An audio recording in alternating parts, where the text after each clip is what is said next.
So I know many people here already work with creators, influencers, and social platforms. So I won't spending time explaining that. What I want to do instead is to help you think how live streaming actually works and see it as a behavior-driven channel that plays very differently.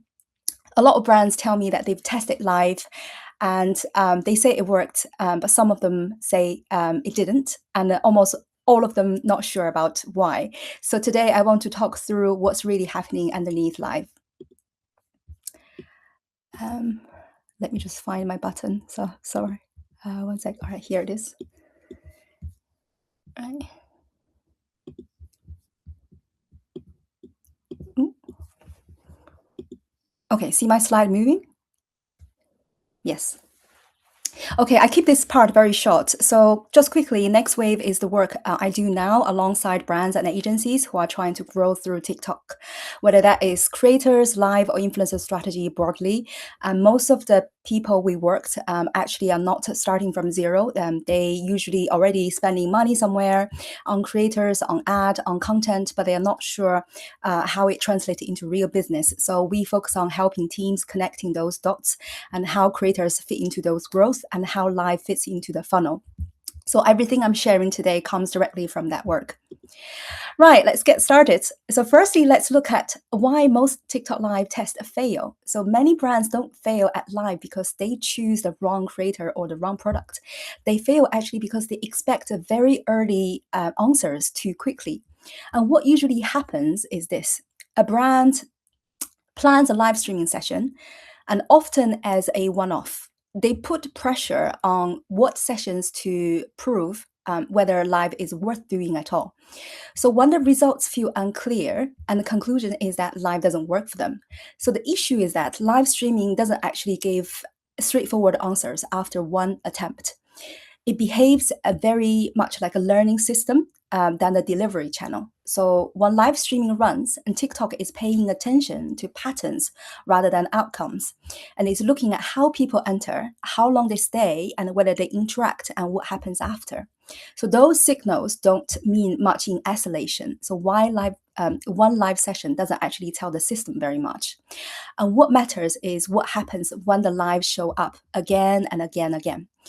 So this is why brands sometimes feel like, that the first one worked and then the second one actually went nowhere. And I remember in the early days, some people said to me, and they're quite serious, they say, live is just basically a QVC for TikTok, isn't it? And I really get why people think that. And if you worked in commerce, retail, or even influencer marketing, and that is the closest reference probably we have. But once you start watching live sessions properly, you would realize the behavior is actually very different. On QVC, people tune in and watching a presentation, so it's very much like a one-way communication. But on TikTok Live, people drop in with questions, and sometimes they don't know what they're looking for yet. So what keeps them is not how polished the host is, but it's actually whether the presenter noticed them, whether the questions being answered. And I've seen live sessions with great lighting, clear script, and a very strong product still struggle to hold attention. And I've seen much simpler setup work surprisingly well because the host was fully present and responding to the chat. So once the host locks themselves into a script, the energy usually drops and the conversation stops flowing and people just leave. So from a TikTok point of view, that interaction is the signal. So it's not how good the setup is, but actually whether people are actively involved. And then another thing I hear is brands saying, oh, we just need a bigger creators. So there's always an assumption that creator follower account will carry the session. But actually in practice, a follower account is very weak signal in live. And what matters far more is whether the host can hold attention once people arrive. And I've seen creators with very large audiences struggle because they treat live as a performance. For example, we've worked with the creators, ex Love Island creators, and we would all think they would generate amazing interactions and views, but actually, some of them not very good at interacting with people on live. And I've seen much smaller creators, and because they are very interactive and they answer the questions very well, guide the conversation. So live streaming actually reward this type of popularity in the way that short form videos doesn't. And I want to share a few facts here, explain why live behaves very different from other formats. The first one surprised a lot of people. On average, live drives a significantly longer viewing time than edit video, and people stay when they feel something might happen with them. And the second point is about distribution. TikTok doesn't treat live just like another piece of content. When the live session holds attention, when people stay, interact, ask questions, the platform then actively pushing it into For You feed. So in other words, retention does the work that budget usually has to do. And the last one is about conversions. So when live is connected properly to TikTok Shop, brands consistently see much higher conversion than running ads alone. So that's because live isn't trying to interrupt someone, it's answering questions in real time, reducing uncertainty, and also helping people to feel like they are ready. Right. So after now, we've talked about why many live tests don't really lead to clear answers. And the next part is about what usually happens after that. And this is a moment where brands feel like they are doing the work, but still don't feel confident about what they're seeing. And this is where most of the teams start to feel stuck. And at this point, I feel it is probably quite helpful to step back and look at TikTok as a channel rather than a collection of formats. One brand struggle with live streaming is often because live is being looked at in isolation without enough context around how people actually move through the platform. So many people don't arrive in a live session out of nowhere. They usually come in after seeing a piece of content, recognizing a creator, or developing some level of familiarity. And short videos actually do a lot of these earlier work. They introduce ideas, set the tones, and get people a reason to stop scrolling. As people spend more time on the platform, interactions start to matter even more. Then they start commenting, they start reacting and following along with certain creators. And that's when a sense of community begins to form. And people feel like they're more comfortable staying, asking questions, and being part of that. And live streaming sits on the top of all of this. And by the time someone joins a live session, they're usually not there to watch. They're there because they are curious. They want to hear something explained properly. They want to have that live interactions with a real person behind the camera. So live streaming actually works best when it meets people at that moment. And this is why it's very helpful to think that TikTok as a layered channel, and content creates that familiarity. So interaction builds that comfort, and the community builds this trust, and the live becomes a place where decisions started to happen, and because people feel like they're informed enough to make the decisions. So when brands drop straight to live without recognizing these layers, the experience can feel very unstable. And when live is introduced after some of the groundwork is in place, it feels much more natural, and people would stay much longer and ask better questions and engage more openly. And I remember watching some of the very first live sessions a few years ago, and I'm really keen to hear if anyone's actually watched any of those TikTok lives back in 2018 when it was very first introduced. They were honestly very strange. People were sleeping on camera, and some of the lives have no clear purpose at all. It feels very messy and very immature because the live ecosystem back then was very open, and the barrier was going live was very, very low. It attracted everyday users, so not just influencers, just very normal people. And I tell people, maybe the neighbor you talk to every day, they probably going live for fun. That's something you don't actually know. So that early stage looks very chaotic. But this is actually what I've seen this pattern before in many other mature markets as well. Live didn't start as a polished commercial format. It started wild, informal. If we put that early chaos into context, and this evolution I'm showing here actually makes a lot of sense, because starting from 2018, TikTok was fundamentally a a content discovery engine. So short videos, massive algorithm reach, very little friction. Creators were entertainers. Brands cared about views. Success was all about seen, not acted. And then around 2020, something shifted. People weren't just watching creators anymore. They were responding to them, and creators stopped being just content machines. They became personalities, and people recognize and trust it. And that's the point where interaction started to scale. So by 2022, live streaming started to really it became significant on the platform. And it became the place where attention started to last much longer, and people tune in lives. And then creators moved from being performers to being hosts. And very importantly, the decisions started happening in real time. So you could see clearly in the data, there are longer sessions, deeper engagement, and fewer passive viewers.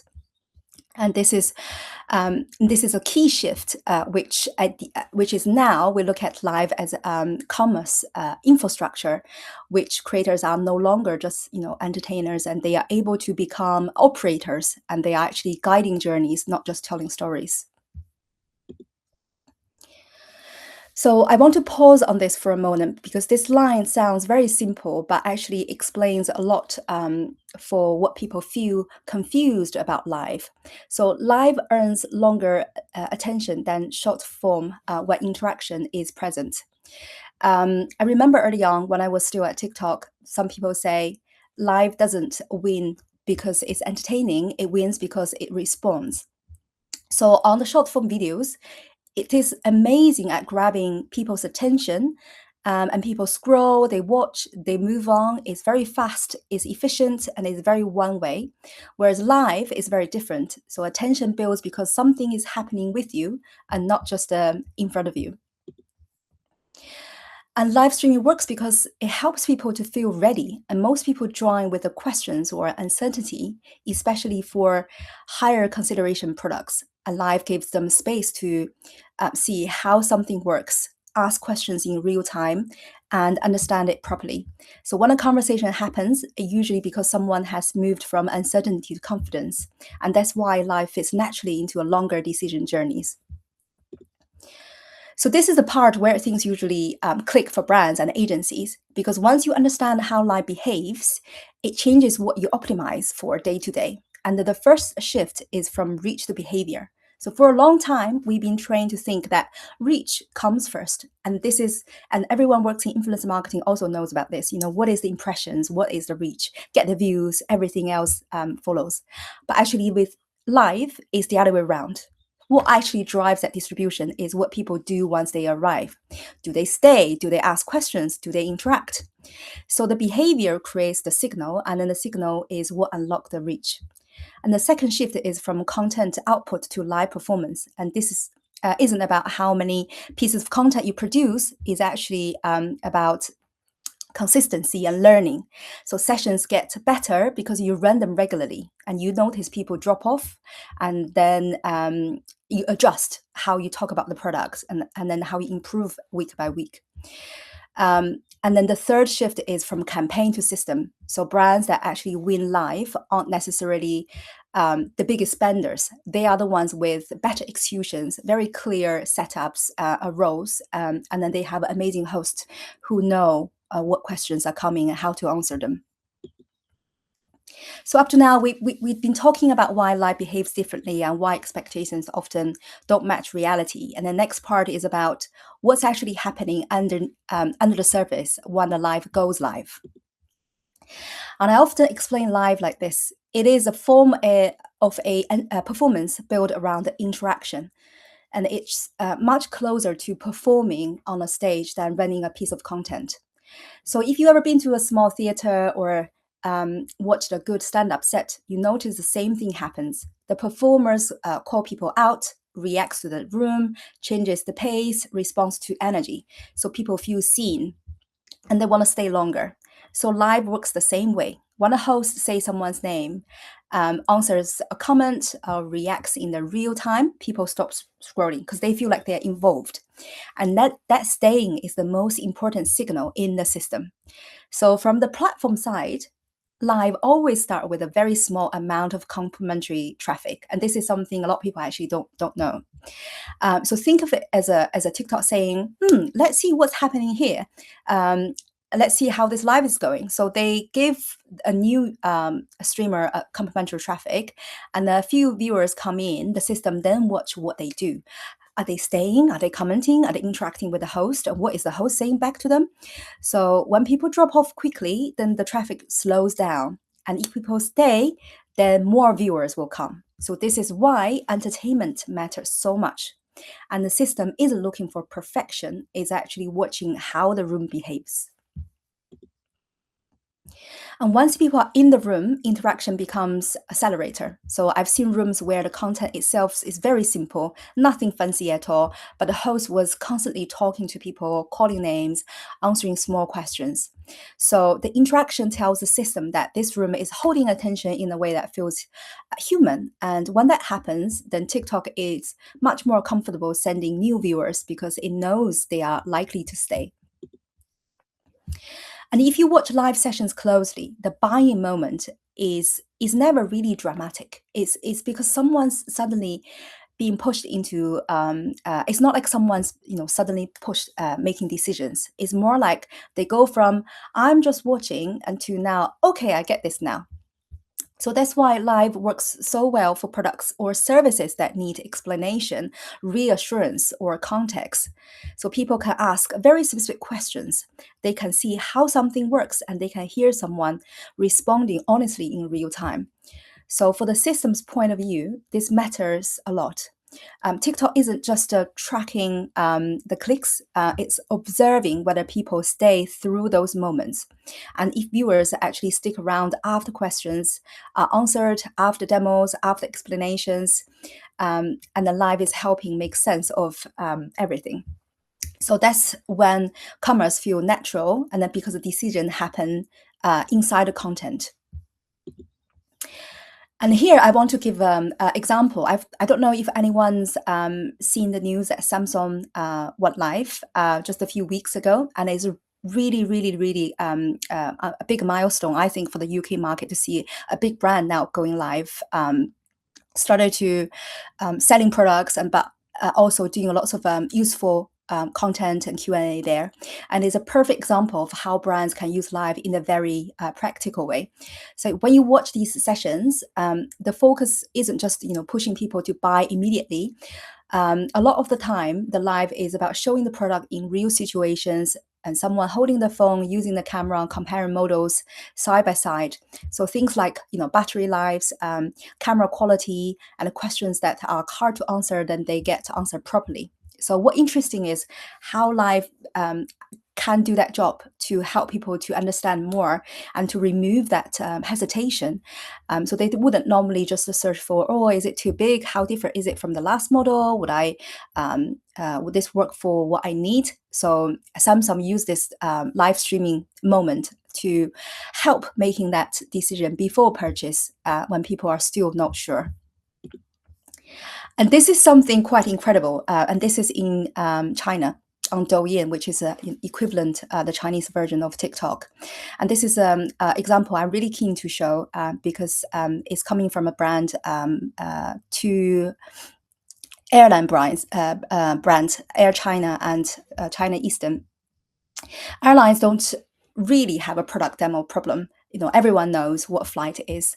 What they do have is actually a confidence problem. People hesitate because they're not sure about routes, timings, baggages, ticket types. So live for them becomes very useful in that moment. When you watch these sessions, they're not pushing people to book immediately. A lot of the time, the hosts are actually answering very practical questions.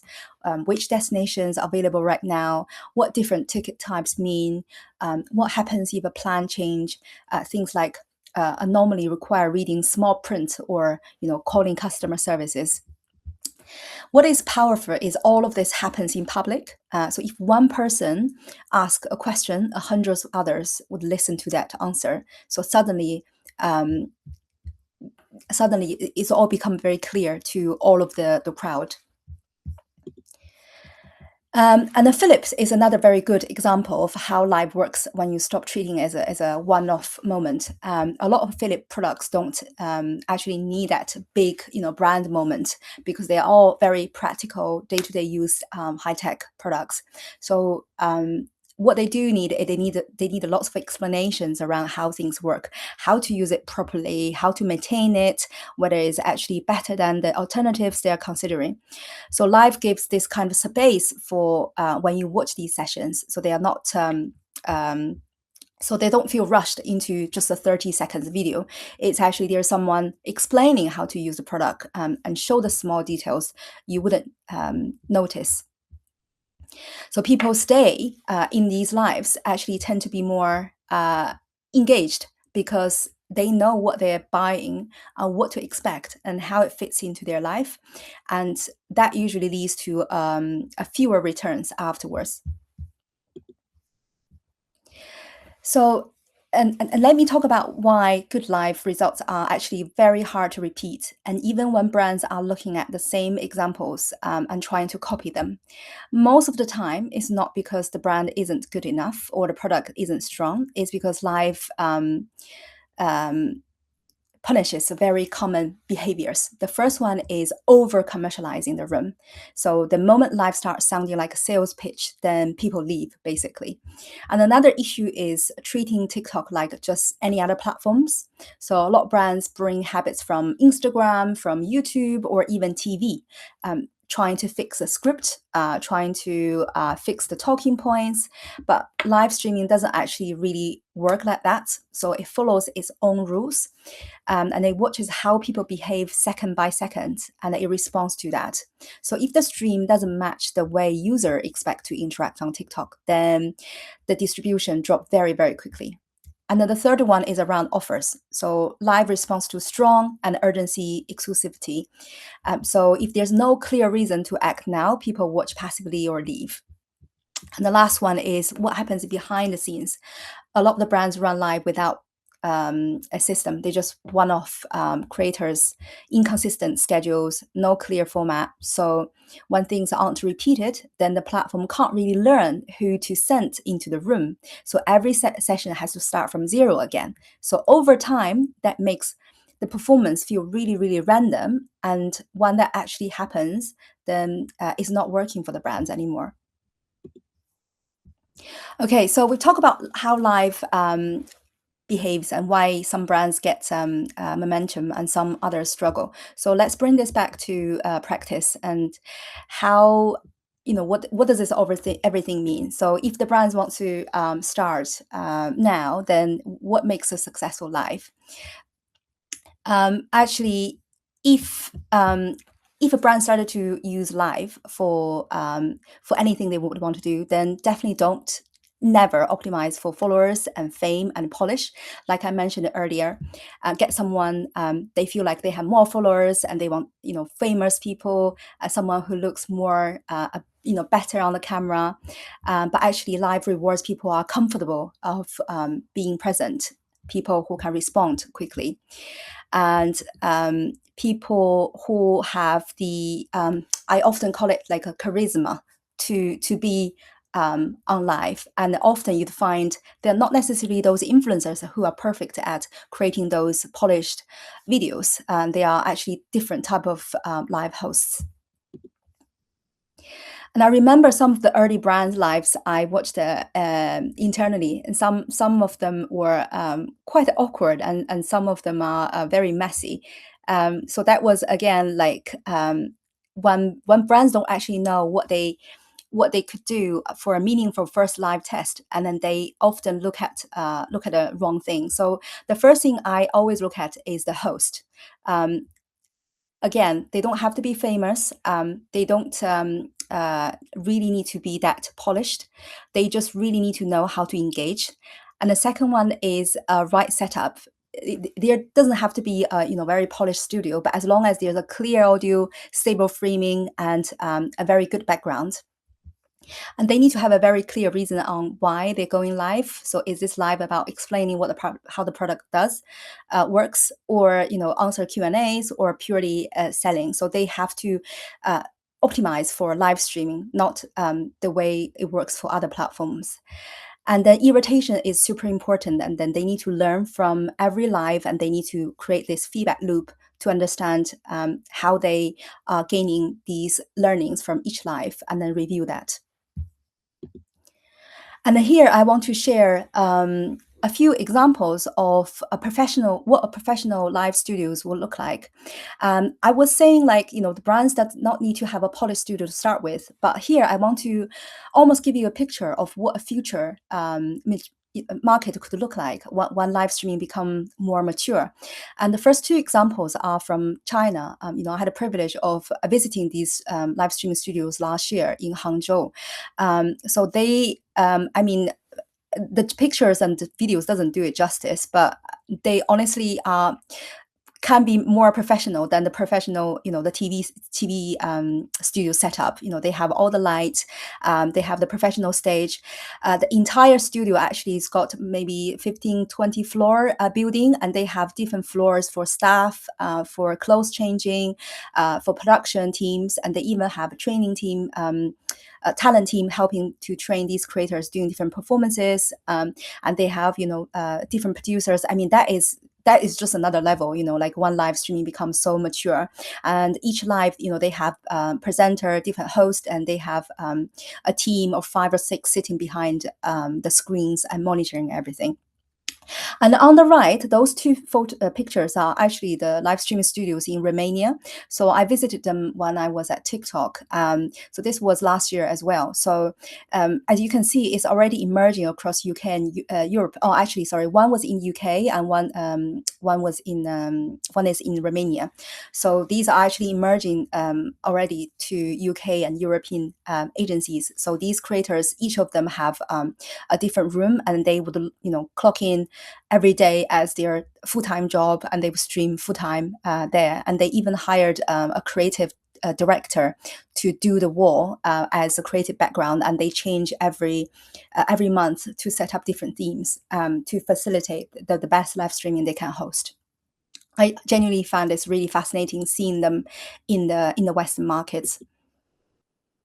So after seeing those studio examples, I want to talk about the lie behind the selling, how brands can actually start small. So again, you don't need a polished host, you don't need a professional setup to start, because there are small things and the small steps you can actually do to make it work. So you can start from an educational live, things that can help to explain anything that your brand does, any products that does. And in fact, for many brands, it works much better when it's not a direct sale to start with, especially in markets where live is still developing, and most effective early use of live is simply just helping people understand about the things that they're curious. And I've seen brands get real tractions by using live to explain products, answer questions, and walkthroughs.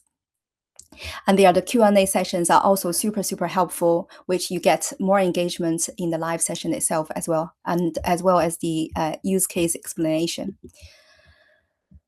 When people hear TikTok Live, the first assumption is usually TikTok Shop, and that's a lot of brands switch off mentally, and they think, oh, we're not ready for that. That's not how we sell. But in practice, most of the successful live usage I've seen actually didn't start with just a checkout at all. So live works incredibly well as a decision accelerator. What I mean is that people already want to understand your product. They already have questions, and they are already hesitating somewhere in the journey. And live is just the fastest way to deal with that hesitation in public. And for some brands, live drives people to the website. It helps explain things that are too complex for a product page. And for others, it supports retail by explaining launches, difference between models, or what to look for before going in store. So I've seen brands also use live almost like an open Q&A session that places lots of repeated customer service conversations. I want to show this example because it's one of the clearest and lowest pressure ways, and I've seen a brand start with live without trying to be, perfect from one day. And this brand is called Blomsterlandet. I hope that I pronounced that right. So they are a garden and plant retailer in Sweden. Very traditional plant soil seasons. So it's nothing, flashy and nothing TikTok first. And you would never think that, they would do something like cutting edge, like live streaming. But when they first went live, it was extremely basic. They were just literally printing buy codes on paper and holding them up on camera, and that was just a setup. And once they were live, they realized something very, very important is their biggest blocker is actually not the price, is people keep asking the questions, will this plant survive delivery? How often do I water it? What happens in winter? What if I mess it up? So instead of trying to sell, and they changed the role of live, and they treat it like a shared advice counter. So they went live and use real staff, real plants, and real answers. So over time, they improve the experience and they move paper codes to proper digital overlays. And what interesting is that live didn't really replace e-commerce for them. It replaced driving customers retention, and they actually get FAQs that people don't usually trust. I also want to give another small examples. And this is perfect for a small brand because it's not something that work for big brands and not a complex organization. And this is a small consumer goods brand selling olive oil, which you can find in Harrods. And they sell directly on TikTok Shop, and they don't actually have any other platforms that purely sell on TikTok Shop. They go live and they develop recipes using the same product again, and they talk about flavors, talk about the oil properly, and what works for frying, what works for salad. So people ask questions. So there's no heavy production, no shouting about discount. So live is basically doing something extremely powerful for them. And over time, the viewers stop seeing this as an olive oil brand, but they actually see the olive oil they know how to use. And that's when the live streaming becomes super, super powerful for small brands like this. When brands first look at live analytics, and they usually look for a scorecard. So how many viewers, how many revenue, was it successful or not? But for live analytics, is actually they're not there to teach you. So what I've learned early is that the most useful live data tells you how people behave, not how they convert. So basically, you should be looking for moments when people when people lean in, and when did they comments, when the comments spike, and what did the host say exactly. So, for example, if you see people dropping off consistently around the same point in every session, then definitely there's a structural problem. That's where you can look into deeper and then to find out, okay, what did the host say or what happened during that live 5 seconds, and that's when you can start to use those analytics to analyze what's going on. One thing that often get missed when people talk about live is the talent side of it. So when brands say we don't have the right people for live, what they usually mean is they don't have the influencers in-house. But live doesn't actually require influencer backgrounds to work well. So some of the best live operators I've worked with didn't actually come from a social background at all. So they come from retail floors, core centers. I know an amazing presenter. He's actually got a car insurance call center agent, but he's just brilliant. People who are comfortable answering questions, handling uncertainty. So live rewards a very specific skill set. So you need someone who can actually hold a conversation, explain things very clearly. So that means brands often need to think differently about hiring and training instead of asking who can perform on camera. And the better question is actually who already does this kind of interaction in their job today. And then lastly, I want to give a final example of this. And I was telling Golden that it's just happened to I happened to have a client working with me lately, which I found quite fascinating. This client I start working is a UK client who wanted to explore live, but they didn't want to make the same mistakes, which I see a lot of brands make, which they push live onto people who aren't set up for it. So in their case, they work with a network of local retailers, and these retailers are good at what they do, but they're not creators and they don't understand live streaming. So they don't have time to host. They don't want to be on camera. They definitely don't want to learn platform mechanics. So instead of asking retailers to go live, the client basically run live centrally, and each live session feature products from a different small group of retailers, and the retailers themselves are not performing, so they basically just provide the products. So this example I'm telling here is just means that live doesn't depend on hundreds of people learning a new skill. It depends on a very small team actually getting very good at one thing and repeating it. So that is the operating shift we are seeing, and that's what I was saying about requiring a new operating model. Okay, and I want to end here because time now is 4:38. I want to end here because it's the part that really determines whether live becomes useful for a business. Most of the brands we speak to don't struggle with the idea of live anymore. They've seen it work. They probably tested it once or twice, and the real challenge is much more practical. It's very day to day. So things like who actually owns this, where does it sit between marketing and e-commerce, how do we run it without creating more work for already stretched teams. So that's where our approach comes from. We start by looking at how people already move through the business, how they discover and how they consider and how life sits inside that journey. So it becomes the place where questions surface naturally and get answered. So on the talent side, we're very realistic. Most creators are great on camera, but running a live session is a very different skill. So it's about pacing, reading the room, responding to the same questions without sounding tired. So from a performance point of view, we focus on what teams can actually act on, where people drop off, question get spikes. So the final piece is sustainability, because the biggest problem we see is that live doesn't work, then it's too exhausting to maintain.